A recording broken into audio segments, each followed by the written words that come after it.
for the teeth to start chattering. Yeah, I'm going to try to hold it back for this one.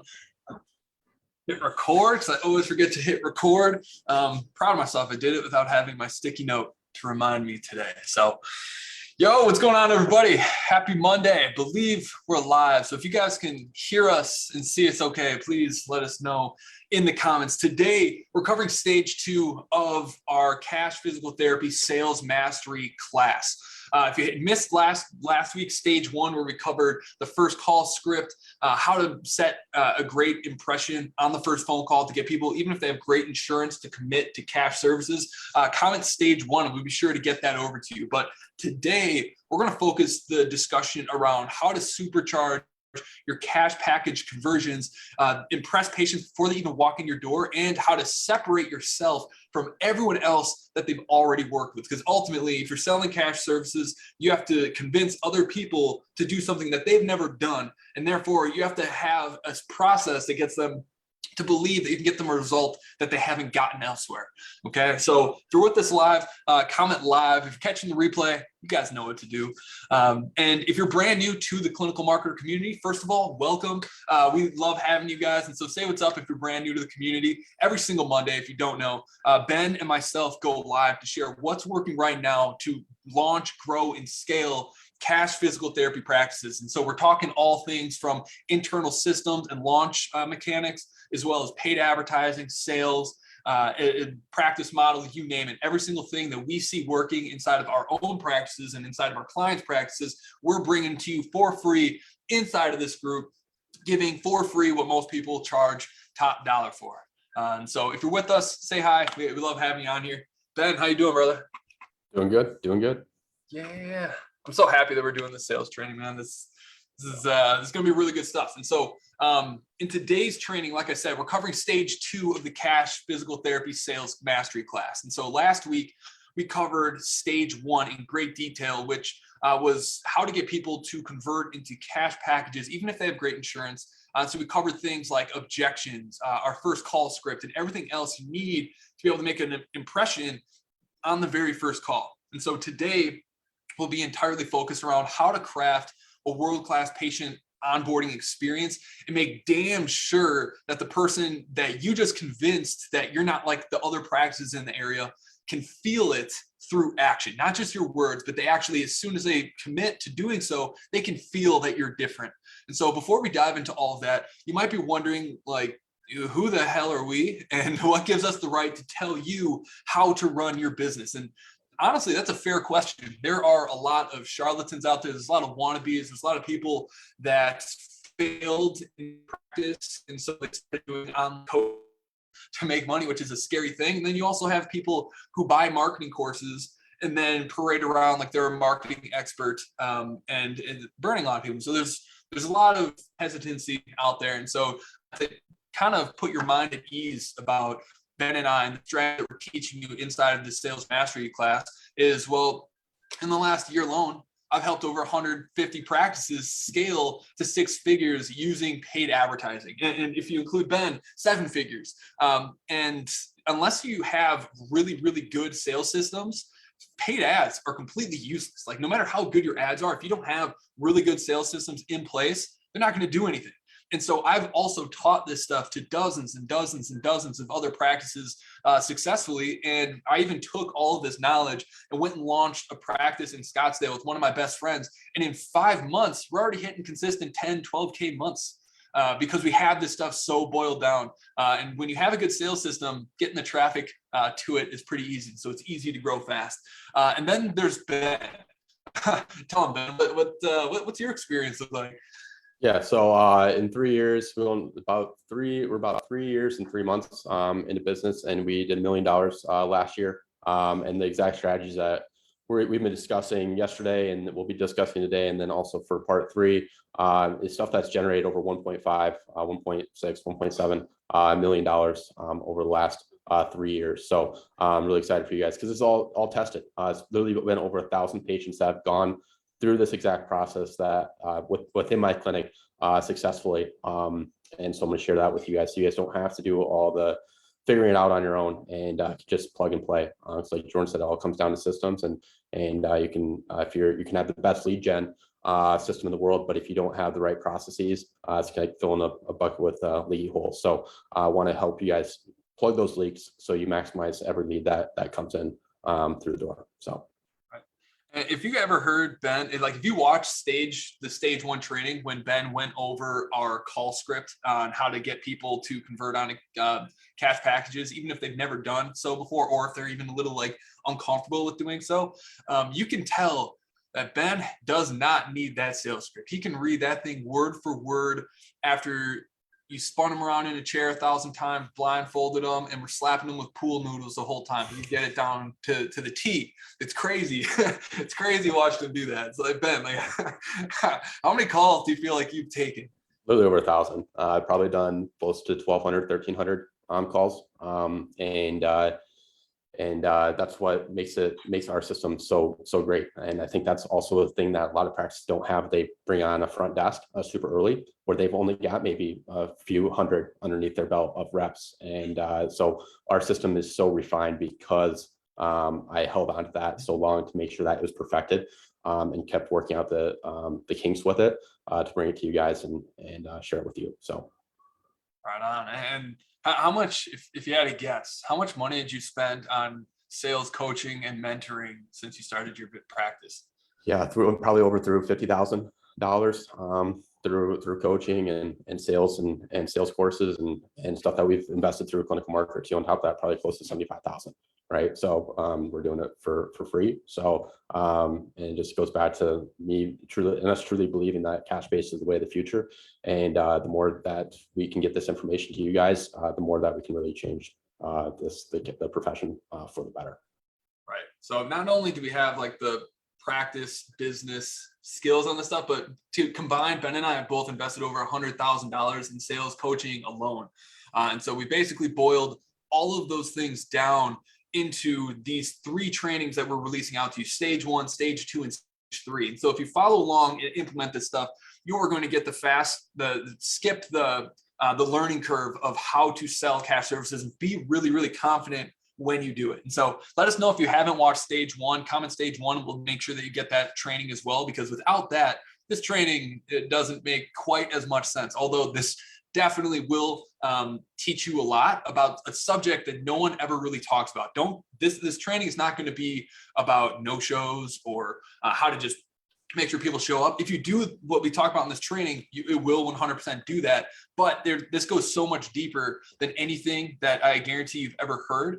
So we're going to be talking about stuff that most businesses, not even just practices in healthcare, but most businesses in general, always miss this part of development inside of their business. So I'm really excited to talk about this because it's now my new favorite subject to research and learn about. And so now I can finally get to talk about it with all you guys. So before we dive into all of that material, here's how this is going to kind of break down. And so number 1, I'm going to kind of educate you on why crafting an onboarding experience that exceeds expectations of all your patients is so important. I'm going to show you a little bit of research, kind of show you why you need to be doing this stuff.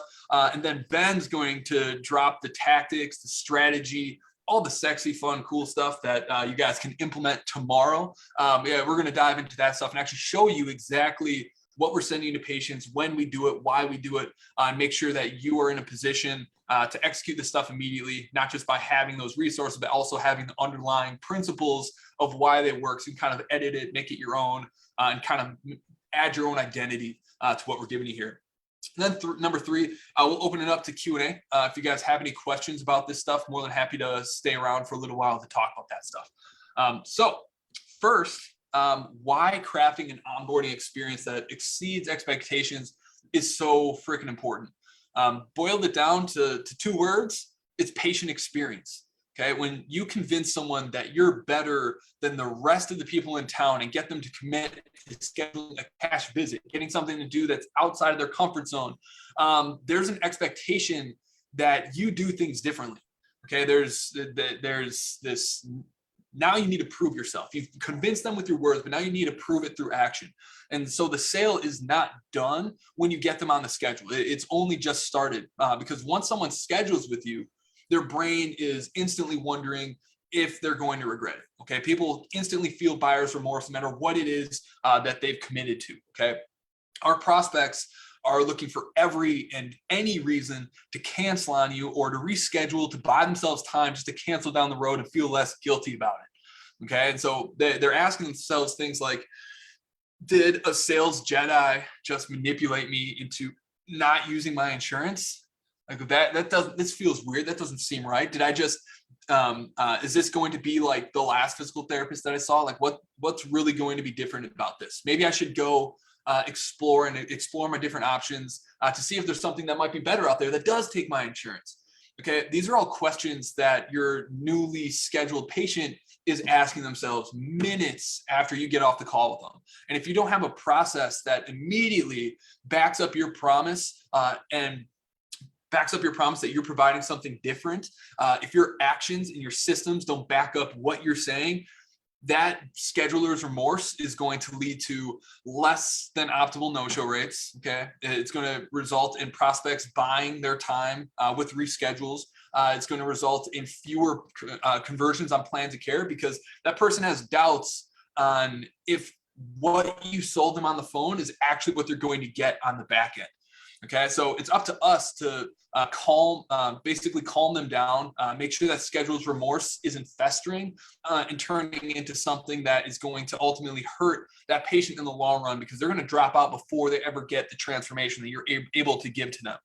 Okay, so again, before we get too deep onto how to do this, I want to dig a little bit deeper on why this stuff is so important and make sure that you understand the difference between customer service and customer experience, because they're two very, very different things. Customer service takes care of the tangibles involved with getting a great outcome for your patients. Okay, things like 60-minute visits, that kind upbeat attitude, paying close attention to what that person is saying during the visits, not being on your computer, and clearly explaining the phases of the treatment process that are ultimately going to help them make the best decision for themselves. All those things are very good. And they're crucial to having a very successful practice, but that is not customer experience. That is customer service. That is what is expected and needed for them to get the outcome that you're promising them.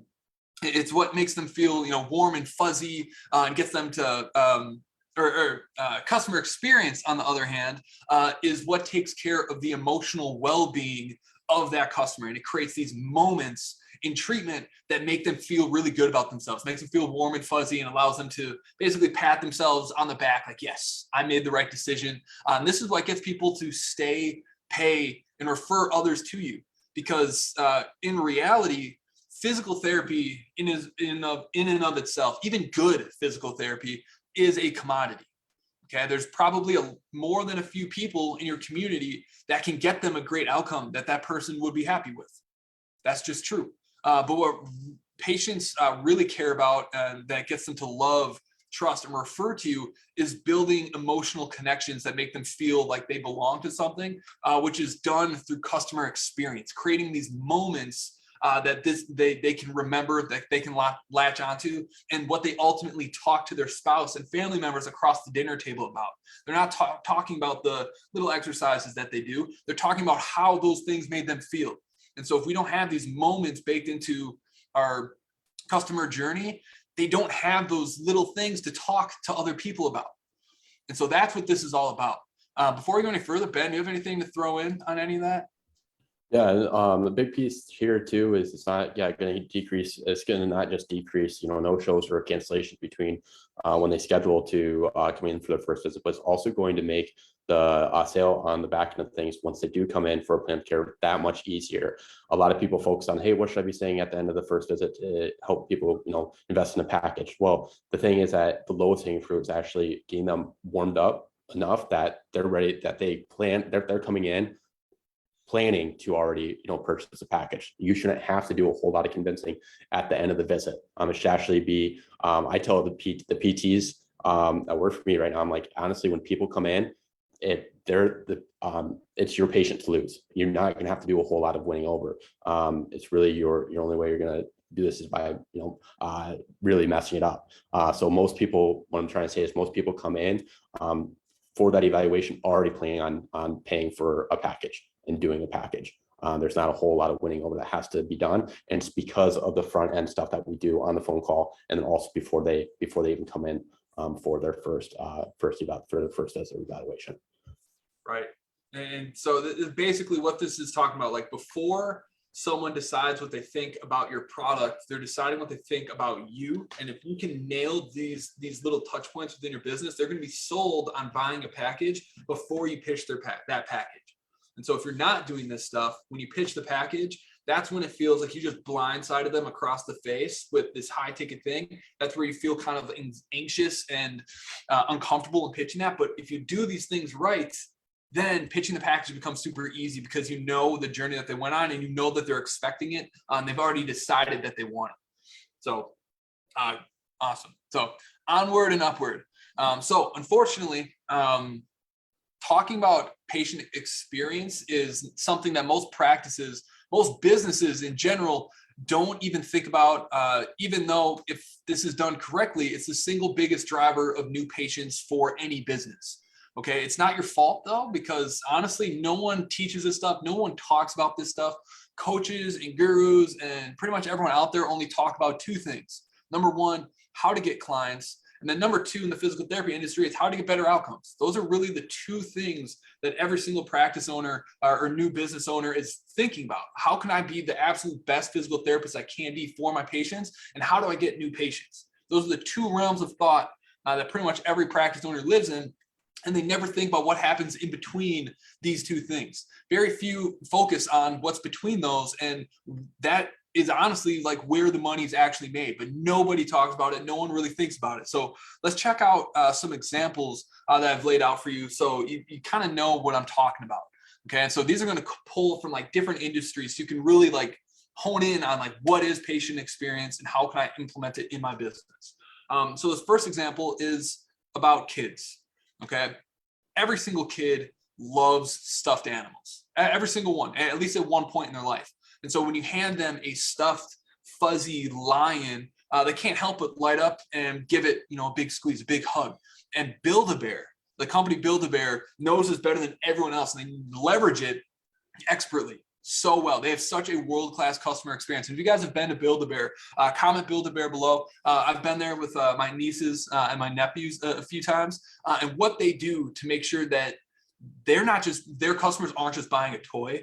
They're selling an experience. They're not selling toys. They're selling a moment in that person's life that they remember forever. And how they do it is amazing.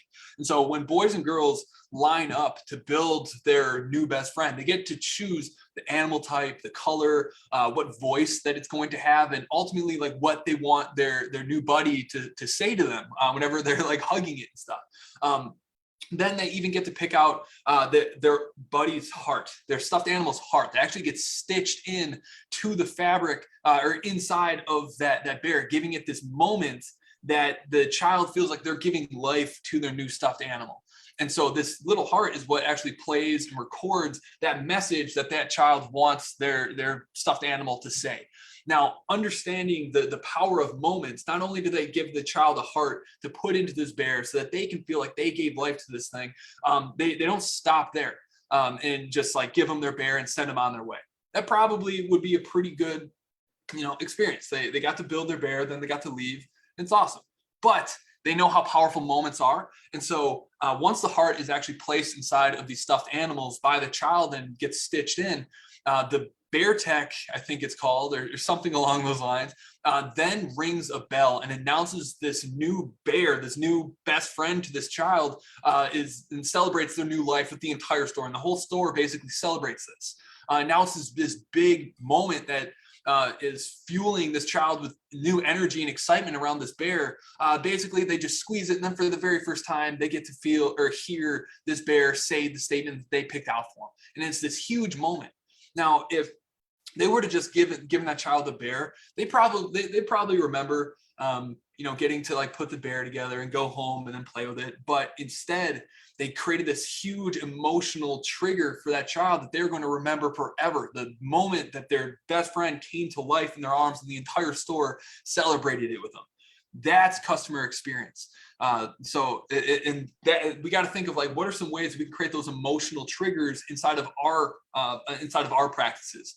To give you another kind of a simpler example is think about like what buying a cell phone was like before Apple dominated the market, like when razors and the chocolate and what are some of the other like popular phones from around that time? Anyway, when you bought those, what happened? What was the experience like when you bought a cell phone before Apple? Ben, do you remember? Yeah, wasn't the greatest. I think there's also a BlackBerry. BlackBerry was out. Oh, and BlackBerry. Yeah. But before Apple, whenever you bought a new cell phone, as soon as you get a phone, what do you want to do? You want to use it. You want to play around with it. You want to fiddle with your new gadget. But before Apple made this the norm, every single phone that you bought came dead, and you had to charge it before you could do anything with it. The customer experience was absolute garbage. It killed all the momentum and the excitement that came with making the actual purchase. And so Steve Jobs, again, realizing the power of moments, changed the entire industry by making it standard that every single device that they sell comes ready to be used instantly. Okay, and this goes beyond even just cell phones. It goes with their tablets, their MacBooks. Buying a MacBook is one of the coolest experiences ever. I film myself doing it every single time and send it to my other nerdy tech friends that also love pulling the paper off of the MacBook. It's super exciting. It feels really good. And so they don't need to do all of that. They did not need to make it that satisfying to peel off packaging around their MacBook, let alone make it so it was on. You could just press a button, it's instantly synced with all of your stuff. They did not need to do that. Okay, but it even goes into their credit cards. I just bought, or I didn't just buy, but I just got my new Apple credit card, which is sick. It has like Goldman Sachs on the back of it. It's made out of metal, which is really cool. But the cool thing is that as soon as I got this, it came in this cool little envelope. And I was like, it's kind of weird for a credit card. And all it said was, hold your phone next to me. And I just held it up, and all of a sudden it was linked with all of my wallet, my bank account, and I could instantly start using it. That's customer experience, not having to go through these loops and where you don't have to think about what's next. It's just done. And so that is really what we're trying to get. And those are two world-class examples to model on, like, how can we start to implement this kind of stuff inside of our practices? Okay. So it's important not to kill the momentum that is created after the buying decision, and that you do something to carry that momentum forward, to make sure that that person feels validated, that they feel heard, that they don't feel like another cog in the wheel of your practice, and that they're able to pat themselves on the back and go to bed knowing that they made the best decision for themselves. So what can you do? Patients are excited and eager and ready for the next appointment, and make sure that they actually show up and convert into packages. Let's talk about it, because it's actually pretty darn simple. Okay. There's really 3 simple ways, and we're going to show you each and every one of these things. We can just basically, so you guys can copy it. But number 1 is you need something to create instant gratification for your patients. That's via email, that's via text, even video, if you have the capacity to be able to do that sort of thing.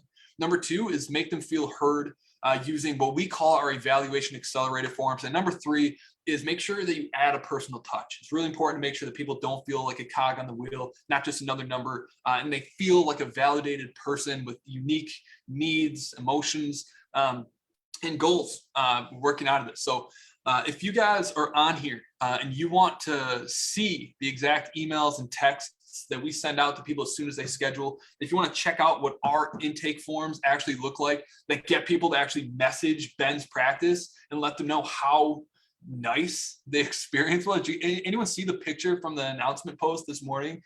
Who leaves a testimonial about how much they liked their intake forms? No one does that. No one does that unless it's something that is so surprising and so outside the norm that people feel obligated to comment on it. And that's what we're talking about today, making experiences that exceed expectations to make people excited about working with you and make them feel damn confident that you're worth paying the extra money, paying out of pocket to get that experience and to get the outcome that you're promised. And so let's, I'm going to share my screen. But if I could figure this out real quick. All right, cool. And so the first part is, what do we send clients as soon as they actually get scheduled. So Ben, you kind of want to talk a little bit about like what the process looks like as soon as your clients get scheduled, and then we'll take a look at the actual email that we're going over here. Yeah, so obviously we put them in our EMR system, and then right afterwards we send them a text. I see you got the email set up. Do we send them an email as well? But this is delayed by a couple minutes to make it look more authentic too, because you send this like right away, and it's like an email that's 3 or 4 paragraphs. That it's more automated. So this is actually delayed, and then they're not getting an email and text simultaneously, and it just seems more personable. So we send them a text right afterwards. I don't know if do you have the text pulled up, Jordan? I do, yes. Yeah. So yep. So we send this text right afterwards, and essentially it's, hey, Miss Smith, again, use their name to make it more authentic and real for them.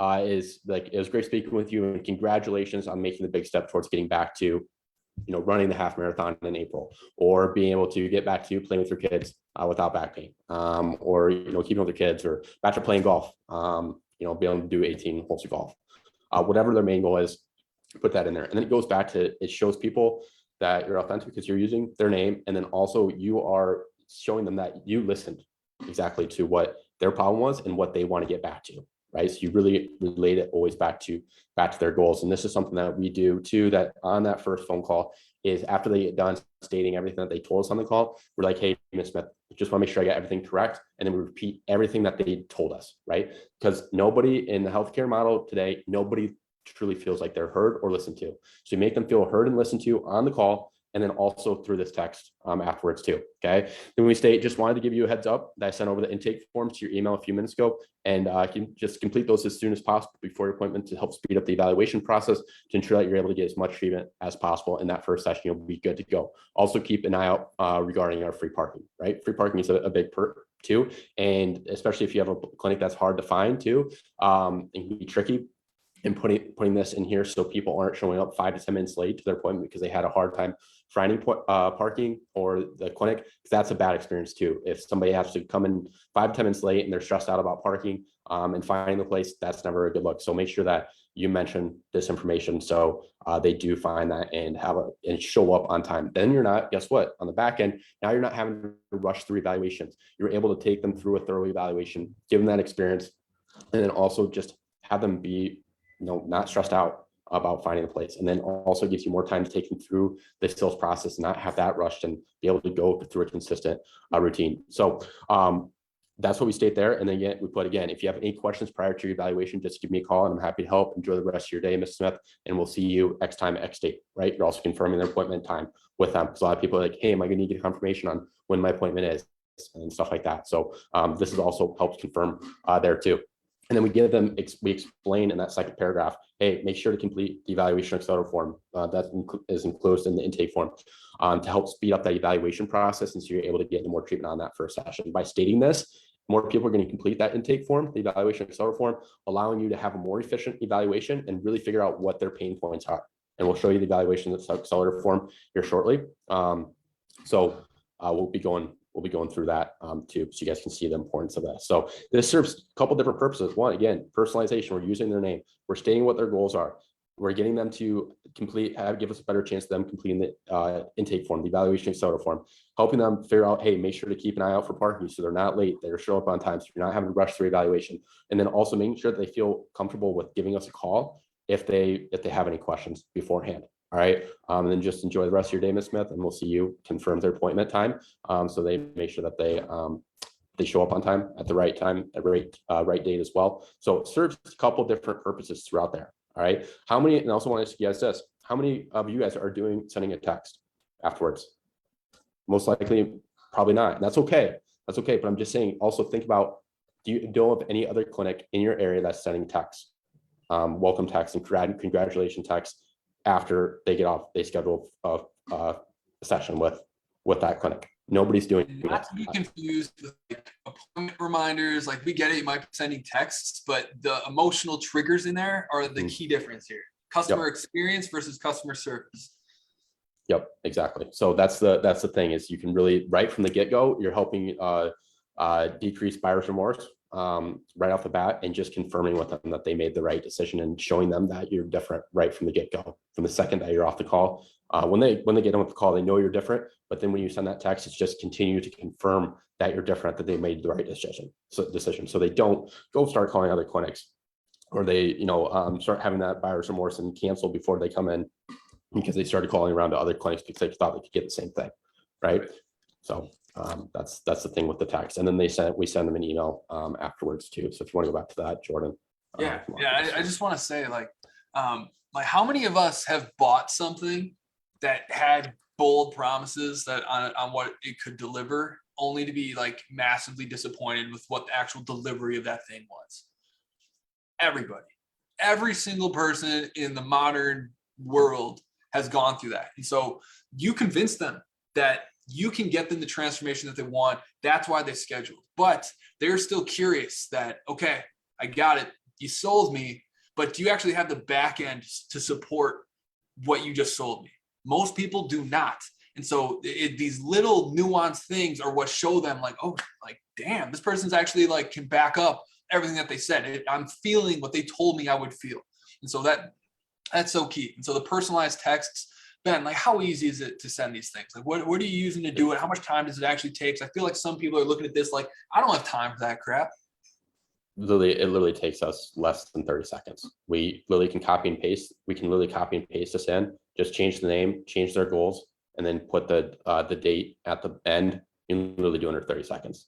Promise you it's worth that 30 seconds is worth it. And if you don't have time to do it, have a front desk, bring on a front desk to help you out with that. So our front desk takes care of us, or whoever's going to call. So we use CM Hub, Clinical Marketer Hub. It's the software that we use for all of our marketing and our CRM. This is literally a saved template in there. And to send it to someone as a text, you literally click a button, choose the template, swap out the words, sent.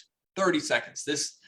Don't lie to yourself into thinking that you don't have time to deliver on these things, because people are doing it and they're beating you. The people who are doing this are going to beat you every single time because they took the time to build the emotional connections necessary to prove that their process and their delivery of that process is superior to what else is on there on the market, hence why it costs more than other services. So super important. Okay, let's check out the email. And so this basically covers every single thing that the text has, but in greater detail, again, reinforcing that this person made the right decision and making sure that every red flag, every objection that this person could throw out there and basically use as an excuse to cancel or to reschedule or to do further research. We make sure that we eliminate every single one of those objections right at the get-go, so they have fewer and fewer reasons to be able to back out. And so basically what we're doing here is, again, helping them feel good about making that decision, letting them know that they've and letting them know what the next steps are. So our patients choose us because they want to enjoy the activities that they love. If that's your goal, you're in the right place. Please fill out this intake or our evaluation accelerator form. Ben, you want to talk to us for a second about why we call it an evaluation accelerator form versus an intake form? Yeah. So if you call it the intake form, again, you're kind of just making yourself, they think it's just another intake form that they go to, they complete before they go see their physician, and then they spend all this time filling it out. It's tedious, and they don't really feel like the information is all that pertinent to them. And then on top of that, when they do fill it out, the doctor is asking the same damn questions that they put on there, right? So that's why we call it the evaluation accelerator form, because they know that it's actually going to be read, and also it's going to help speed up the evaluation process so they can get any more treatment on that first session. We give them motivation to actually fill out the intake form. If you just call it the intake form, it's just they're just going to think, oh, I can do this, really no benefit to me. It's only a benefit to them. I'll do it if I got time, right? We give them motivation. Everybody's intrinsically motivated. Everybody always thinks subconsciously or consciously, what is in this for me? Right? What benefit am I going to get out of this? So we tell them, hey, you're going to get the benefit of getting into more treatment. Everybody wants to get more hands-on treatment, more exercise on that first session, right? So let's motivate them by leveraging that, right? Because we'll be able to get more treatment on that first session if you complete the evaluation accelerator form, right? So they just don't view it as a general intake form. Because it's really truly not. It's different. Does it have some impact, like some replica of the general intake form, the first half, but on just for softball questions? But then we really get into some deeper things from emotional standpoint on the back end of things that is completely different from a general intake form. So. Right. And we're going to show you guys our actual evaluation accelerator form, and you're going to understand like this. It's definitely not an intake form, which it requires a more worthy name of what it actually is. It's like comparing a plain baked potato, like without butter, which kind of sucks, to a fully loaded baked potato with sour cream, cheese, all the good stuff on it. So very, very stark difference. So it's hard to even call it an intake form, but we basically tell them what the next step is, and then we break down in detail what to expect during that first appointment. Again, making sure that there's no room for error, no room for any of those red flags or objections to take hold and prevent this person from taking action. So whatever those things might be, Ben, what's your layout for this? Yeah, so it's very, very similar. We talk about like, hey, this is what your experience is going to be, so they understand like, hey, what to wear. A lot of people have that question, right? You can take all the questions that you generally get from people and put them into this, right? Because people don't want to be surprised. They want to know exactly what's going to be happening, and all that too. So we tell them like, hey, once you arrive, you'll be graded by your physical therapist, who will be with you one-on-one for the entire duration of your appointment. Like we like to start out the first question by just getting to know you, how this is impacting you, and past medical history and the goals that you'd like our help with too. So we really just make it about them and what they're going to experience. So there's no surprises. And just people, you might think it's very straightforward but we're physical therapists. We know what the process is day in, on like a back of their hand. But for other people that have never been PT, especially, they might not really know what to expect. So you want to make that crystal clear as much as possible for that. So, or if they have been to PT and they think it's just getting sat down on a bike and doing some exercises. Yeah. This is your moment to show off, basically. Like you have created all this time to create this world-class process that creates excellent results. This is where you show off how you do it. But we're not done there yet. Okay. What to expect after your first appointment, letting them know, pre-framing them that there is an after. Okay. There isn't just like come for this eval and you're fixed. There is expectations on what happens afterwards and what's going to be needed. And so Ben, what do you guys normally put here?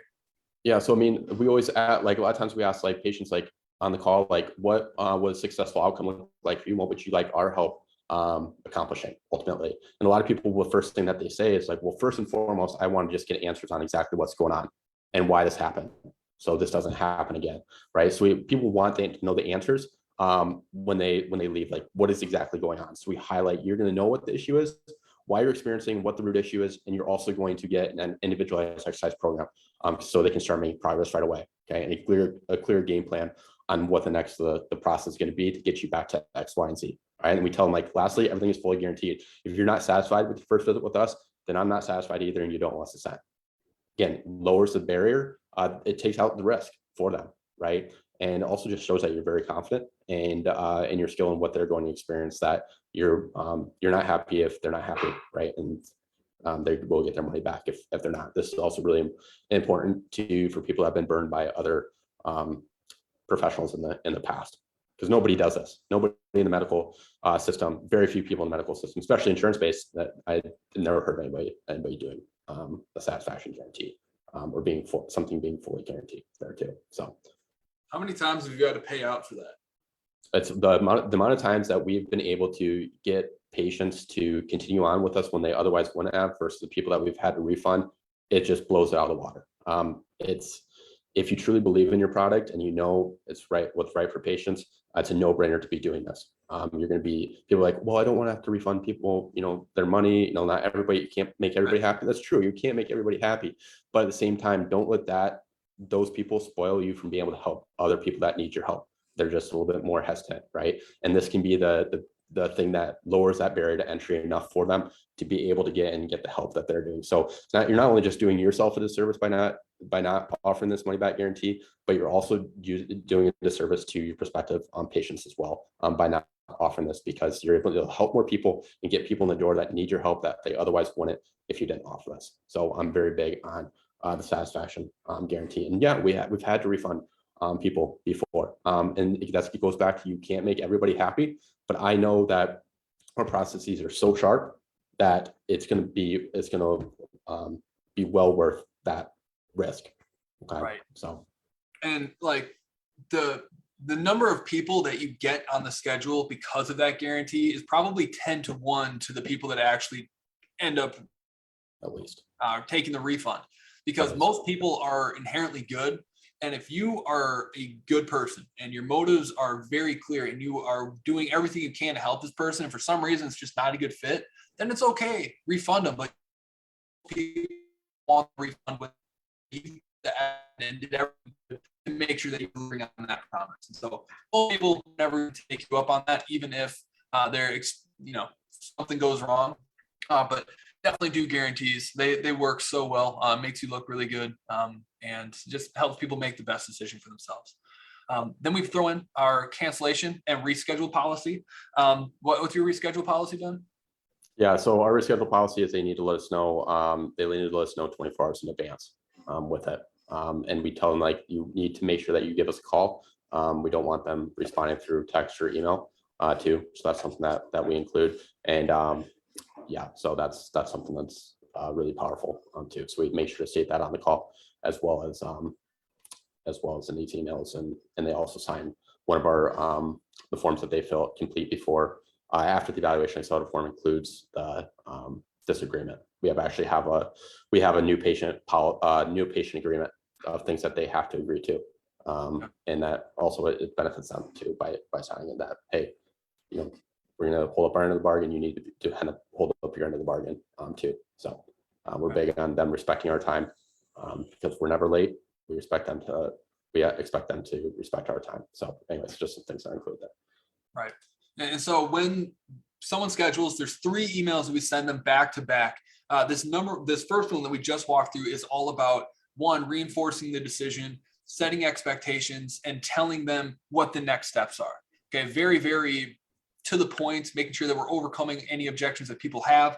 This next email is all about, again, reinforcing that decision, because we need to acknowledge that people are always worried. They're always skeptical because they've been burned so many times. And so we need to just constantly be reminding them, be supportive, letting them know that they did make the best decision. And the best way to do that isn't by telling them, it's by showing them. And so these next emails highlight customer experiences, past patient results, that sort of thing.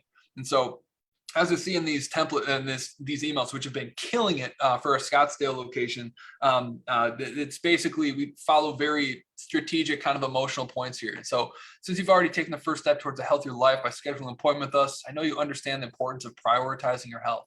Most patients come to us wanting to be better, but they leave achieving much more than that.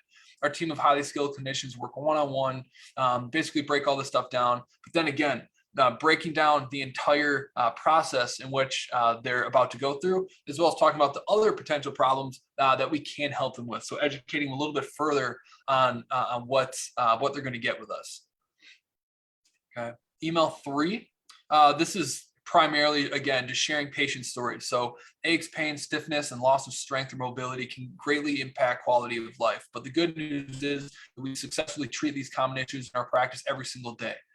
Boom, patient testimonial. Boom, patient testimonial. And again, this is important too, because a lot of people think, oh, if they're dealing with like knee pain, a lot of times patients will think, oh, you only treat knee pain, right? But also you treat low back pain, shoulder pain, and you can help them out. Not only help them out with that, but also it helps them realize that, hey, I have a family member that has X pain.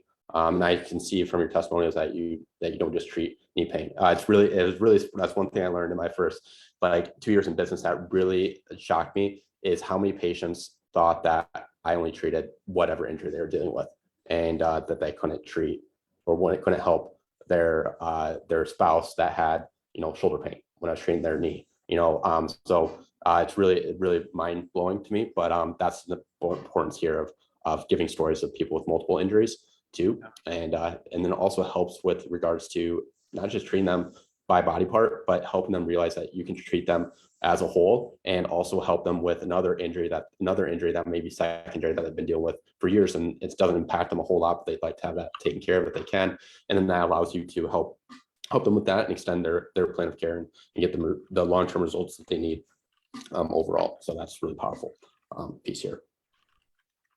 Yeah, Scott, super good note, especially if you're running Facebook ads, because obviously in our advertising and our direct response advertising, we want to seem like specialists to the individuals that we're marketing towards.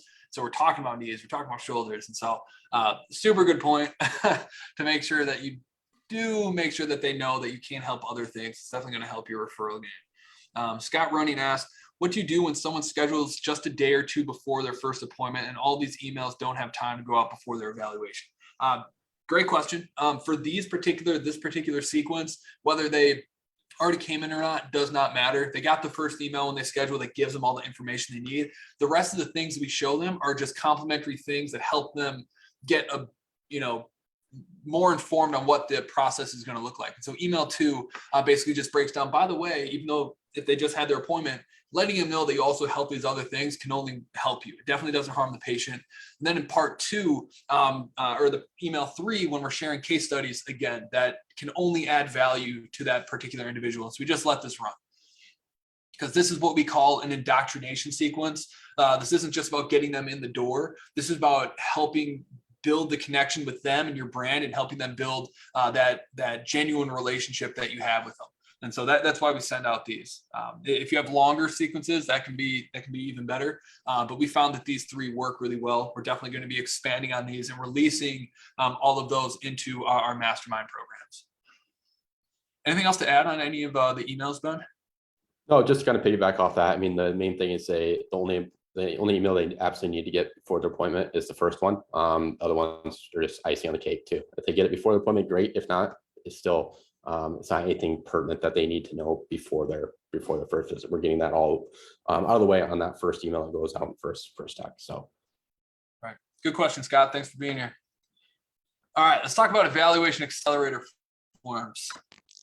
Oh, Jordan, do you want to do that, or do you want to do the tax that go out from the PTs before they show up to the evaluation? I guess it doesn't make a huge difference. I want to go over the evaluation form, then the texts that we send the patients once we know they completed it. Okay. Yep, that makes more sense. Yep, like that. So evaluation accelerator form. Cool. So as you can see, everything on here is pretty standard at the beginning, but Ben, you kind of want to talk about the evolution of this form. And I mean, we don't have to talk about each and every part of this, but overview. Yeah, so like I mentioned earlier, like the first half of the evaluation accelerator form is going to look very similar to what they would fill out for an intake form generally, right? Because it is information. Like there's stuff on general intake forms that are absolutely necessary and needed to complete that evaluation as thoroughly as possible, right? This is stuff we don't have to ask them beforehand. So it really, and it also serves a purpose too. These are all softball questions. Just gets them warmed up, used to stating information and providing you with information, because these questions as we go along get more thought-provoking and they really have to kind of open up. And so by giving them softball questions at the beginning, it's important and serves a purpose in that sense as well. So I'll scroll down, Jordan. I think these are all pretty softball questions, general intake form stuff. And then, so here's kind of where we're going to get into some of the stuff that's really important. So how are your symptoms like changing? I like this question because this is really important, especially if it seems like getting worse. Okay, something that we'll highlight, and it's really important for people that it might not be impacting people a whole lot quite yet, but it's getting worse. So if somebody doesn't have a whole lot of pain points, what we can do is we can use future pacing to figure out like, hey, Ms. Smith, you said that it's not really impacting a whole lot right now, but it is getting worse. At this pace, 4 or 6 months down the road, how do you think is this going to be impacting you? Right? Okay, well, I guess I'm having some pain with going up and down stairs. I'm able to work out. Well, I probably won't be able to, starting to kind of incorporate and have some pain with working out. I don't know if maybe I might not be able to work out or do squats or lunges or run on the mileage that I want. So I've already kind of cut back on the running. So that could be kind of where I end up too. So it just helps them realize that, hey, this isn't getting better and they need your help. So this is a really important question for future pacing that we look at. And then also like looking at the past 4 weeks, like how does this impact them? And then how much of your time interfered with your social activities, like visiting friends and family, and stuff like that. So asking them like from a social aspect, how it's impacting them. Because a lot of people don't think about that. They just think like how much pain they're having. They don't realize how much it's actually impacting them there. So we asked them about that, and also about work and housework, and then overall health. And then also like seeing who else they've worked with is important too, to give you a general sense of like, hey, you know, what is their past experience been there? And then just kind of some more softball questions here, that just information that we need to know. You can go and scroll down. I'm gonna layer into some of these too, because Yep. if you guys have watched stage one when we talked about different types of questions to ask during this first phone call and the importance of identifying like trigger words, which are basically things that patients say that you can kind of dig into that help them come to their own conclusion that taking action with you now is in their best interest. And so we're basically just fishing for these trigger words that we can basically leverage in our sales conversations to help them make the best decision for themselves. And so, are your symptoms changing? Okay, they're going to put something here. Now, during the actual evaluation, you can kind of dig into this a little bit more and just ask them like, well, how are they changing? How is this impacting your CrossFit and the other things that you love doing? And we can start digging into these things and help them figure out that they need to take action right here. Same with what list other practitioners that you've worked with. Now you can ask them during the call, like, well, when you're working with these other people, like, why do you think that you didn't get the result you're looking for? And you can start helping them figure it out that their best move is to work with you. So these questions seem simple, but there's a lot of psychological, emotional communication that's happening that is the reason that these work so well. And so definitely go through here and think like, why do we ask this? Try to challenge yourself to figure out like, what's the emotional psychology that's happening here? Check all this. And then, yeah, you can also figure out like when they stated like what other practitioners they've seen, you can figure out like, hey, what did you like about them? What were some things that you didn't like? And then you can kind of leverage that too, by highlighting, you know, how you're different and that, you know, what they state they're looking for, and if that aligns with what you do too. So then we kind of ask them like athletic goals. What are your athletic goals? Goals for physical therapy, and what is your main motivation to achieve these goals? I love this question because it's going to give you insight. So you don't, a lot of this, the evaluation accelerator form here, it allows you so you don't have to poke and prod so much at the end of the evaluation to figure out what is truly motivating. They will tell you on this exactly what's motivating them. So if you're getting objections, you can reflect back to this. Like, Ms. Smith, if you don't, let's say insurance, if you get insurance objections, like, Ms. Smith, if I can get you back to insert motivation, like what they want to get back to and what their motivation is, if I can get it so you can get back to playing with your kids pain-free. I see that's your main motivating factor. If I can do that for you and insurance doesn't reimburse a dime, would it be worth it to you?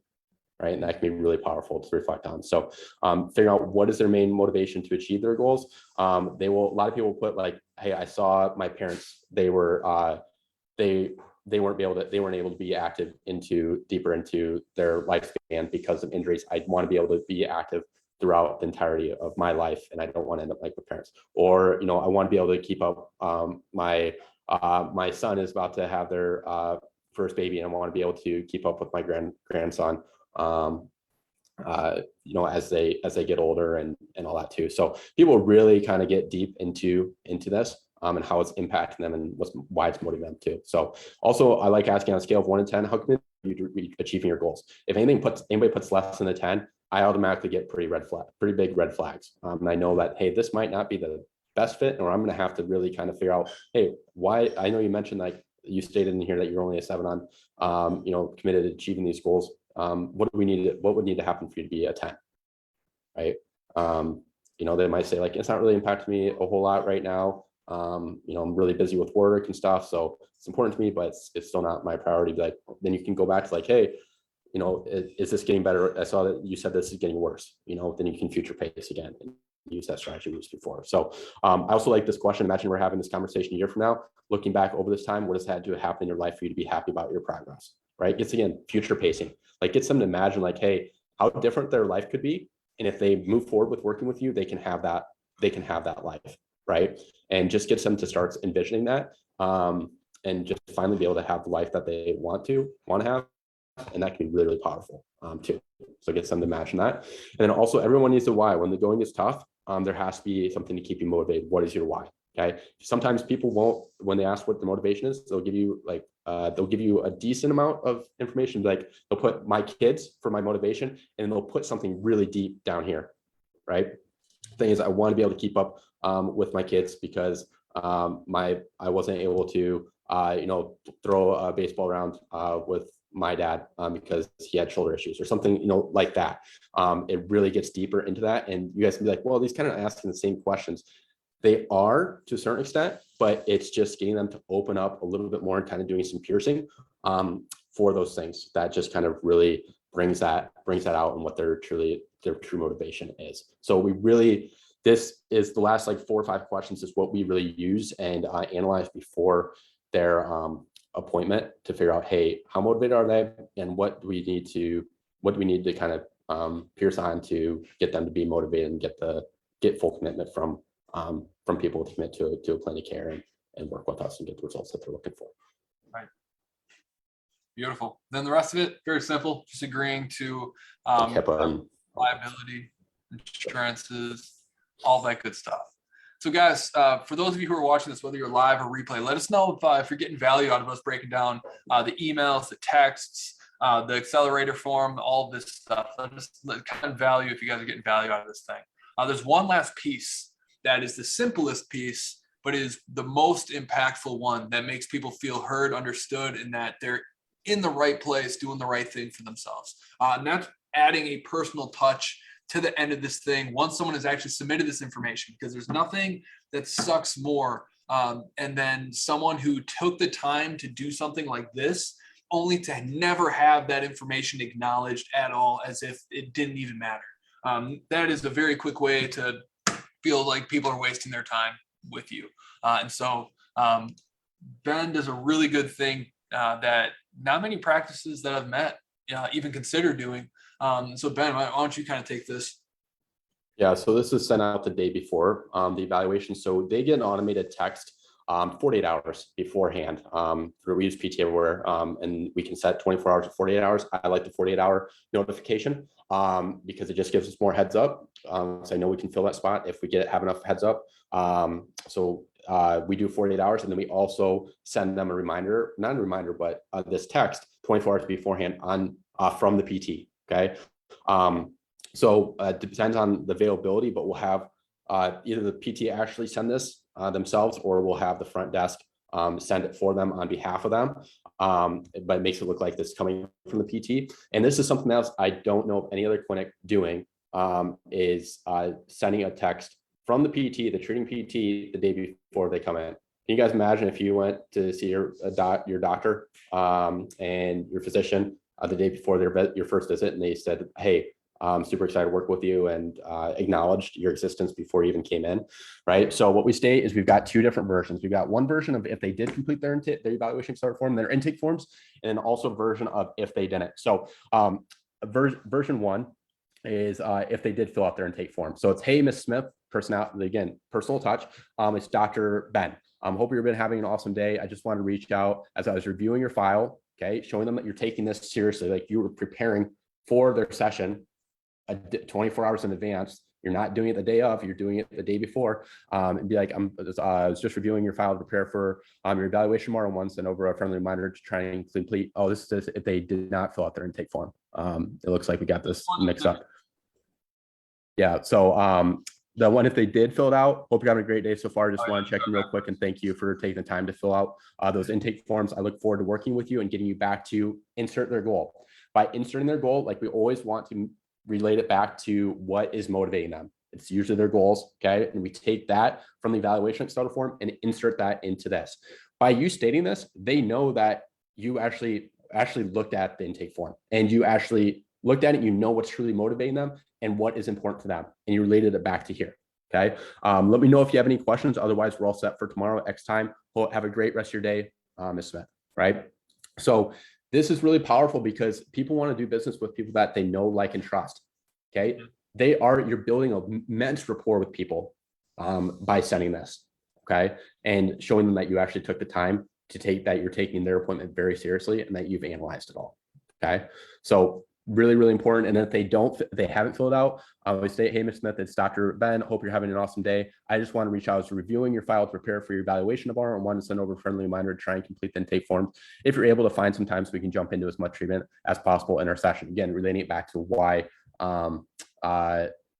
they should complete this.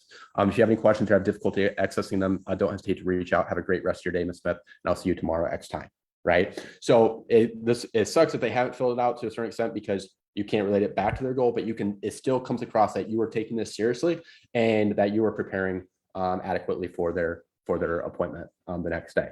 So really, really powerful and nobody else is doing this in the PT industry, even the just medical history or medical profession in general. So you can really make yourself stand out. And again, it makes the sales process when they come in after the evaluation into a plan of care so much easier because you've already built a lot of trust with them. They've built a lot of trust. They know, like, and trust the person they spoke with on the call on the front desk, or if it's you, and then also build more trust with the treating PT by saying this beforehand. They've already met and spoken with the two people that they're going to interact the most with before they even come in. They know, like, and trust us significantly more by just sending out these texts too. So.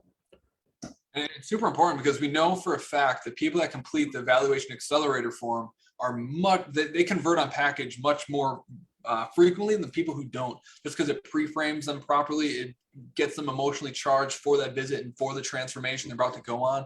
And so having that reminder, super important. And if you can make it personalized, it's that much better because everyone always expects to be just another number, especially in healthcare. They're just a cog on the wheel of this ever rotating assembly line of people going in and out. But when you can send them this a message that is tailored to their goals, that proves that this isn't an automated message. It shows them that you were actually thinking about this person before they actually got in front of you. And this proves that you're actually, treating them like a human being, like someone that would be the same way you'd be treating your family member. And so this makes it much harder for someone to come up with reasons on why not to show up, because you've created this emotional, genuine, personal connection with this individual. And just like you said, I thought the example of, like, if your physician texted you like the day before your visit and just said, like, hey, hope you're well, like, super excited to see you, that's unheard of. Like, I would be like caught off guard by that. That'd be kind of like weird. It would be like so unexpected, but when it's done, it's so greatly appreciated because that's just not the industry that people know. So I love that you're doing that. And I'm hoping that a lot of you watching this are going to be inspired and you take this. Please take it. That's why we're showing it to you, and start sending this stuff off. And if you need a tool that makes it really easy, just let me know. We got CM Hub that makes doing this stuff take 2 seconds. Super simple stuff. And so for the people who are on here, or for those of you catching the replay, does anyone have any questions they want to throw at us about either the initial onboarding emails and texts, or the evaluation accelerator form, or this personalized message that we send out to people? And if you're on the replay, just throw it in the chat, and then we'll circle back with you and make sure we go over this. But Ben, any final remarks on kind of this overarching onboarding process? No, it serves so many different purposes. It's not just decreasing cancellations, no-shows. It's serving so many other purposes of getting them to actually complete their intake form. You see what's motivating them. It's going to dramatically increase the amount of people that are converting from evaluation to plan of care, because you're addressing things upstream and just really putting their mind at ease to help them understand what to expect, and just building that. Again, everybody wants to do people that they do business with, people that they know, like, and trust, right? So it just helps immensely by building that rapport with people even before they step in the door, and they're much more ready to buy even before they start their evaluation overall. So super, super powerful stuff. And it's just a great way to just separate yourself substantially from any competition as well. And guess what? If they for some reason don't continue on and they go call another clinic, they're going to notice a vast difference between the customer experience and what they just, not just customer service, but like Jordan said, customer experience overall too. It's going to be substantially different, and they will remember you because it is so substantially different and be back